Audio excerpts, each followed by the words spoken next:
Hello everyone. இன்றைக்கி 3வது நாள் நியூயார்க்கில் கடைசி நாளும் கூடங்க. இன்றைக்கி 5:30க்கு எங்களுக்கு ஃப்ளைட் இருக்குது. இன்னையோட ட்ராவல் பிளான் என்னென்னா, ஃபஸ்ட் எட்ஜ் போகிறோம், வெசில், அடுத்து ப்ரூக்லின் பிரிட்ஜு, ஃபைனலாக வேர்ல்ட் ட்ரேட் சென்டர் போகிறோங்க. 9:30க்கு எட்ஜ் போகிறதுக்கு புக் பண்ணியிருந்தோங்க. ஸோ மார்னிங் சீக்கிரமாக எழுந்து கிளம்பிட்டோம். எட்ஜுக்கு சபையில் போனால் லேட் ஆகிடும். டாக்ஸியை பிடிச்சி கிளம்பிட்டோங்க. கொஞ்சம் டிராஃபிக்காக தான் இருந்துச்சு. ஆமாம், எட்ஜுன்னு சொல்கிறாளே அப்படின்னா என்னன்னு பார்க்குறீங்களா? இது நியூயார்க் நகரத்தின் மிக உயரமான பார்வையிடுங்க. இதை எட்ஜ் அப்சர்வேட்டரி டெக்குன்னு சொல்கிறாங்க. இது ஹட்சன் யார்ட்ஸ் பகுதியில் உள்ளதுங்க. 100வது மாடியிலிருந்து முழு நியூயார்க் நகரத்தையும் இங்கேருந்து நம்ம பார்க்கலாங்க. இல்லை, கிளாஸ் ஃப்ளோர் மூலமாக கீழே பார்ப்பது ஒரு த்ரில்லிங்கான அனுபவங்க. இங்கேருந்து மொத்த நியூயார்க்கையும் பார்க்கறது ரொம்ப அசத்தலாக இருக்குங்க. Empire State Building, Statue of Liberty மற்றும் பல நியூயார்க்கோட எல்லா ஐகானிக் பிளேஸையும் இங்கேருந்து நீங்கள் பார்க்கலாங்க. உங்களுக்கு ஹைட் பிடிக்கும்னா கண்டிப்பாக இந்த பிளேஸை மிஸ் பண்ணாமல் போய் பாருங்கள். எனக்கு ஹைட்டுனா கொஞ்சம் இல்லைங்க, நிறையவே பயம். ஸோ நான் தள்ளி இருந்து தாங்க இங்கே எல்லாத்தையும் பார்த்தேன்.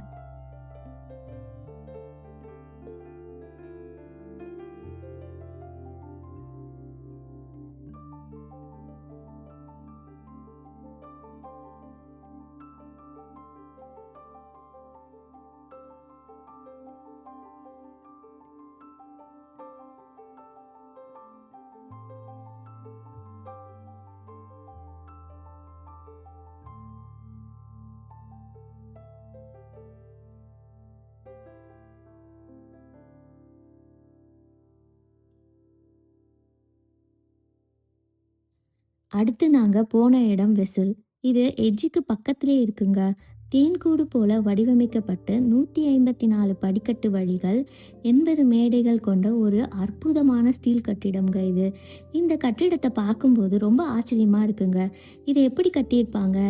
இது ஃபோட்டோ எடுக்க மிகவும் ஃபேமஸான இடங்க.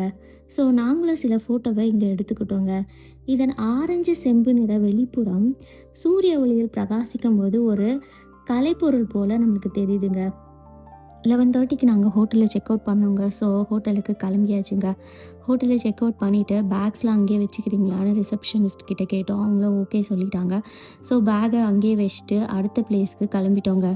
இப்போது நியூயார்க் நகரத்தின் மிகவும் பிரபலமான வரலாற்று சின்னமான ப்ரூக்லின் பிரிட்ஜை தாங்க பார்க்க போகிறோம். இந்த பாலம் ஈஸ்ட் ரிவரை கடந்து மேன்ஹாட்டன் மற்றும் ப்ரூக்லின் ஆகிய பகுதிகளை இணைக்கிறது. இது 1883 திறக்கப்பட்டதுங்க. அன்று திறக்கப்பட்ட இந்த பாலம் இன்று வரை நியூயார்க் நகரத்தின் அடையாளமாக திகழ்கிறது.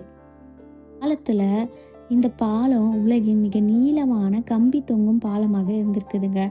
கம்பிகளும் கற்களும் இணைந்து உருவான இந்த பாலம் பொறியியல் அற்புதமாக கருதப்பட்டதுங்க. சரி வாங்க, இந்த பாலத்தை யார் கட்டினாங்கன்னு பார்ப்போம். ஃபஸ்ட்டு இந்த பாலத்தை வடிவமைச்சவர் ஜான் ஆகஸ்டஸ் ரோப்லிங்க. அவர் கட்டுமானம் தொடங்கிய சில காலங்களிலே விபத்தில் இறந்துட்டாராங்க. அதுக்கப்புறம் அவரோட மகன் வாஷிங்டன் ரோப்லிங் தான் இந்த பணியை தொடர்ந்துருக்காரு. அதுக்கப்புறம் அவரும் ஏதோ ஒரு நோயால் பாதிக்கப்பட்டிருக்காருங்க. அதுக்கப்புறம் அவரோட மனைவி எமிலி ரோப்லிங் தான் மிகுந்த உற்சாகத்துடன் இந்த திட்ட மேற்பார்வையெல்லாம் பார்த்து இந்த பாலத்தை கட்டி முடிச்சிருக்காங்கங்க. ஃபைனலாக நாங்கள் போனது நியூயார்க் நகரத்தின் மிக முக்கியமான இடமான வேர்ல்டு ட்ரேட் சென்டர் தாங்க. முதலில் வேர்ல்ட் ட்ரேட் சென்டர் 1973 திறக்கப்பட்டதுங்க. அந்த காலத்தில் இரட்டை கோபுரங்கள் உலகின் மிக உயரமான கட்டிடங்களில் ஒன்றாக இருந்துச்சு. ஆனால் 2001 செப்டம்பர் 11 அன்று நடந்த பயங்கரவாத தாக்குதலில் அந்த இரு கோபுரங்களும் இடிந்து விழுந்தன. அந்த நாள் உலக வரலாற்றில் ஒரு துயரமான நாளாக நினைவில் இருக்கிறதுங்க. அதே இடத்தில் இப்போது புதிய ஒன் வேர்ல்ட் ட்ரேட் சென்டர் கட்டப்பட்டுள்ளதுங்க. இந்த கட்டடம் 2014 திறக்கப்பட்டது மற்றும் தற்போது அமெரிக்காவின் மிக உயரமான கட்டிடமும் இதுதாங்க.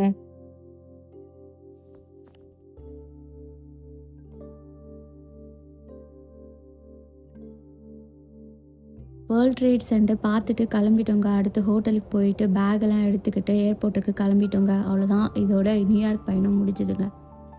2 ஹவர்ஸ் முன்னாடியே ஏர்போர்ட் போயிட்டோம். ஸோ போர்டிங் பாஸ் வாங்கிட்டு செக்யூரிட்டி செக்கப்லாம் முடிச்சுட்டு உள்ளே போய் உக்காந்துட்டோங்க. அப்புறம் ஃப்ளைட்டும் எடுத்துட்டாங்க.